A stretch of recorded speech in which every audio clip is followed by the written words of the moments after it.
செய்திகளுக்காக ஊர் செய்திகள் வாசிப்பது ஸ்பெர்னா. வானவரம் அருகே டிராக்டர் கவிழ்ந்து ஓட்டுநரான விவசாயி உயிரிழந்த சம்பவம் அப்பகுதி மக்களிடையே பெரும் அதிர்ச்சியையும் சோகத்தையும் ஏற்படுத்தியுள்ளது. ராணிப்பேட்டை மாவட்டம் ஷோலிங்கர் அடுத்த வானவரம் அருகே உள்ள காட்டுப்பாக்கம் கிராமத்தில் வசித்து வருபவர் சுப்பிரமணி. வயது 32. இவருடைய மனைவி மலர்கொடி. இவர்களுக்கு திருமணம் ஆகி 2 மகன்கள் உள்ளனர்.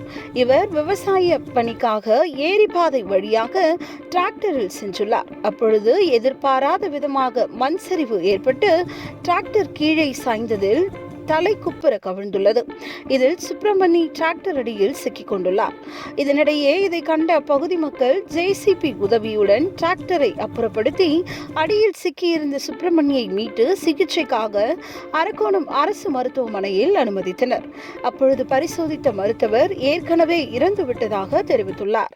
இந்நிலையில் சம்பவம் அறிந்த வானவரம் காவல்துறையினர் வழக்கு பதிவு செய்து விசாரணை மேற்கொண்டனர். இதனிடையே விவசாய பணிக்காக சென்றவர் டிராக்டர் கவிழ்ந்து உயிரிழந்ததாக சம்பவம் பகுதி மக்களிடையே பெரும் அதிர்ச்சியையும் சோகத்தையும் ஏற்படுத்தியுள்ளது. விவி செய்திகளுக்காக விஜய் மற்றும் பாஸ்கர்.